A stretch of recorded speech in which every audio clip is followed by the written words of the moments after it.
Hello, everyone. Welcome to our Wix Editor series.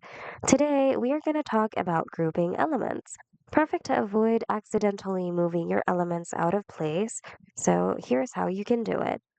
Select the first element you'd like to group and hold the Shift key on your keyboard.